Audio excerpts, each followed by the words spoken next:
This is Sg2 Perspectives, a conversation with Sg2 experts and industry thought leaders about the biggest trends in healthcare and what we expect that's going to mean for the future of healthcare delivery. We are the largest health system in South Jersey. And just by opening our practice and providing that education to people, to employees throughout our organization on all levels, whether it's hospital-based care or outpatient services, we've been able to provide a level of care, more of an understanding of care for our community throughout the entire organization. Welcome to Sg2 Perspectives. I'm your host, Trevor Durin. I have a guest I'm really excited to interview today, Jacob Semple, who's the practice manager for Pride Primary Care from Virtua Health. We're talking to Jake about their segmented approach to providing tailored primary care services for the LGBTQ plus community. I'm excited, and it's important to have this conversation during Pride Month. And so, Jake, I'm so excited to hear what you guys have done and what you're hoping to do in the future with Pride Primary Care. Why don't you start by just giving us a little background on yourself?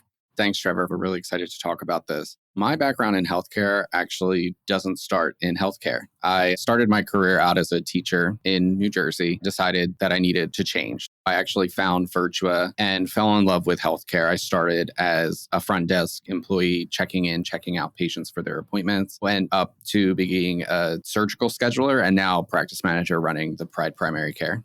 I didn't know the answer to that story you were going to give. That's such a great one, though. That's fun. Now talk about the background of Pride Primary Care. Where did it come from? How does it connect to who Virtua is and who Virtua wants to be in the markets you serve? A few years ago, Virtua created an employee resource group. We founded the group and decided to call ourselves out at Virtua. And one of the things that we decided or recognized during that first meeting was the need for this type of practice in our system. At the same time that we were having this conversation as an employee resource group, there was a clinical conversation happening about the need for this practice as well. We had our lead clinician who worked for Virtua in a different role who was trying to get this practice up and running. We had the employee resource group that was building the blocks in our organization to support this kind of practice. Once we found the space, it kind of all fell together. Now we're here operating for a year. We opened June of 2022. We are a family practice, so we serve the LGBTQ plus community and their allies from the ages of 8 and up. We offer a full spectrum of primary care services, including preventative health, vaccines, sick visits, well visits, as well as LGBTQ plus specific services. The LGBTQ plus services that we offer are hormone replacement therapies, as well as hormone blockers for people who are going through puberty. We also offer a whole array of STD and STI screenings and tests here. We do GYN services and vaginal and anal PAPs. We also offer monkeypox vaccine for anybody who feels that they need that.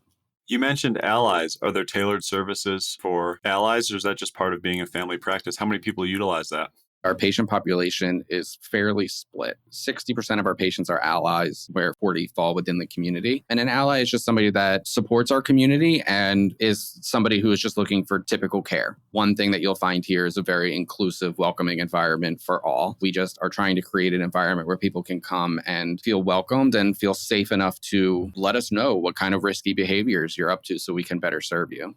That's great. Were you the first to market in the communities you serve? What have you learned so far about demand for these services? Were you booked in full right away? What's it like now, a year down the road? In our surrounding area, there are 2 other large health systems who have opened this type of practice before we did. So we were not the first in our area, but right off the bat, we saw our schedules getting pretty full. Since we have opened, we have now had nearly 400 patients who have never interacted with our health organization before this practice, which proves that there's a need. Even though we were not the first to open, there are people in our community that are looking for this level of care and this type of service. Is panel size going to look like a typical panel, or does some of the more tailored offerings mean that you want an intentionally slightly smaller panel? We definitely have a wide range of services. All are welcome. We want to do the most that we can for every patient who enters. Does Virtua have experience with other tailored and segmented primary care approaches? Were there some learnings you were able to take away from that? And maybe the flip side is, what did you learn in the first year about having focused primary care offerings that you're hoping can apply to other segmented approaches? Virtua does have a primary care for women. That is the most closely related to ours. It's another specialized primary care service that our organization offers. And one thing that we learned, just like our story of having that employee resource group out at Virtua, there is a Women's of Virtua who is closely associated with their primary care. So learning what we took away from them is that those two things can be beneficial to each other. The employee resource group now out at Virtua, a lot of their initiatives align with that of Pride Primary Care. One of the things that we've seen by having this specialized care is that we can tailor our services based on what our community needs. The most recent example of that is the availability of the monkeypox vaccine. We were actually the first organization in South Jersey to get the vaccine. Prior to us having it, people would have to travel hours to get up to the New York City area to get vaccinated. So here at Virtua, we identified that need was in our community. And based on our history working with the COVID vaccine for the state, we were able to get that vaccine almost immediately and start vaccinating our community. Did you learn anything about standing up a focus clinic like this that could apply to other segmented or tailored approaches, whether it was marketing or ramp up time or something as simple as vocab and how providers are going to connect with different communities?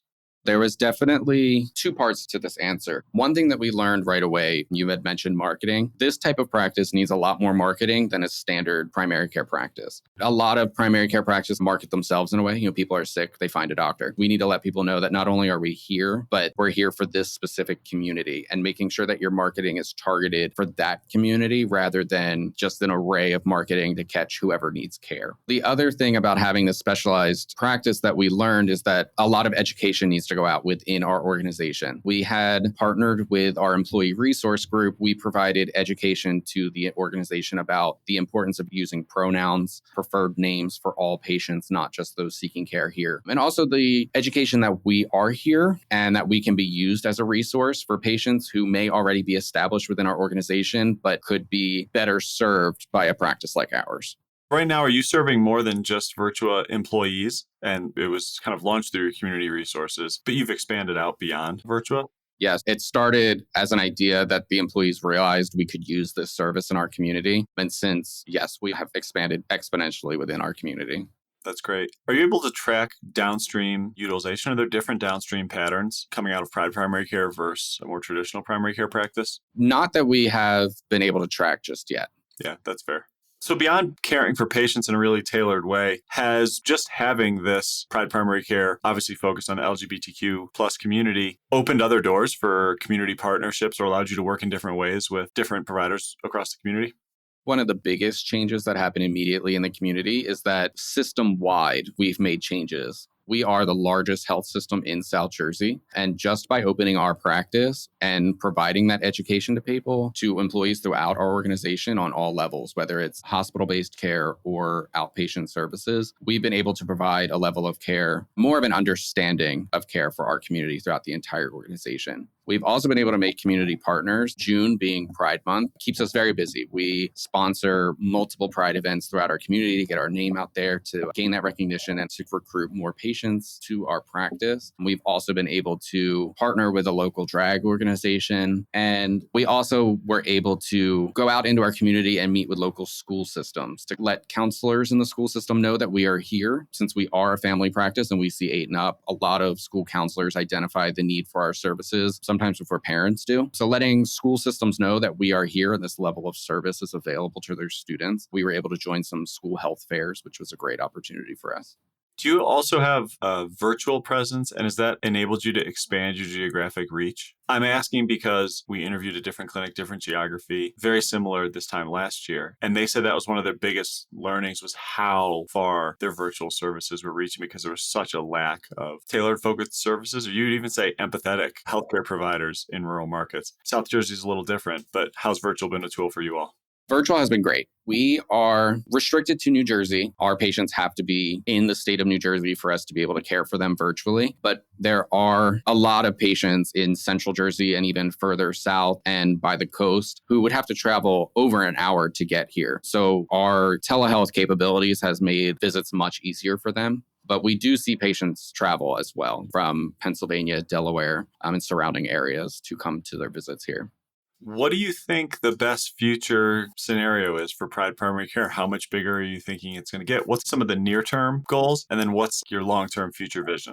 Our near goals would just to be expand services. We are trying within our organization first to expand our surgical options for our patients who are looking for surgical gender options or gendered surgical options. We're looking to expand our behavioral health services within our organization, as well as our addictive medicine, and just kind of taking a whole system approach to expanding what our organization can offer our patients. So that's our immediate goals. Long term, we're looking for more national recognition. We are currently in the process of applying for the Human Rights Campaign Health Equity Index. We're hoping to be recognized by them for the efforts that we're doing. We're also reworking our EMR to be more inclusive, and we're currently in the process of rebuilding Epic to integrate our SGN type information.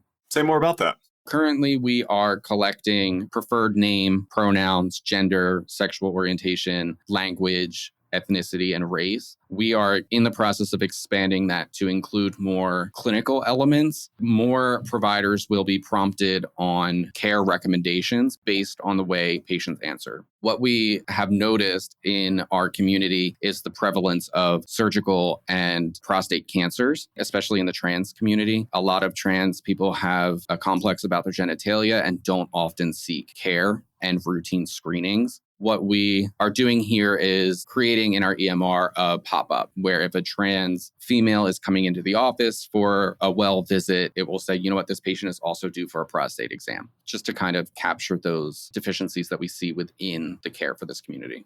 Those screening fields that you mentioned, are those asked universally or only at Pride Primary Care? It started at Pride Primary Care when we first opened. As of last month, they are asked system-wide.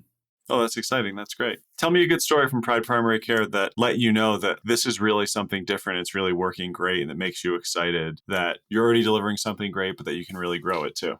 Most recently, it is Pride Month, and being at Pride events this month, we've had a patient come up to us recently with tears in their eyes that they were so excited to not only have a practice like this that they can come to, but that it's so close to home. Often this community, they feel that when they try to seek care, they're turned away, or they often have to educate their providers on what it is that they need. Coming to a place where they can already feel welcomed, where providers already understand their exact needs, we're seeing an outpouring of support and elation from our patients. We've even had patients who, as a minor, would come in with their parents, and the parent was not fully supportive of what their child was asking our clinician to do. But after talking to the clinician, asking questions that the parents had, understanding what it is their child is going through, the parent was okay to start hormone replacement therapy. And it's just one of those things that we don't know if that level of care and service would have happened in a different type of practice for that patient.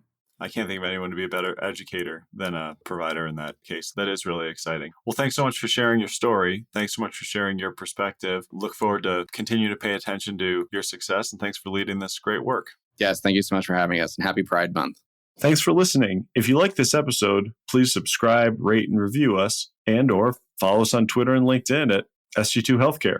And if you want to talk more about innovative healthcare strategies, you can always email me at sg2perspectives@sg2.com. Finally, SG2 is a Vizient company, and there are a bunch of Vizient podcasts that you might like. You can find them at Vizient /podcasts. Have a great day.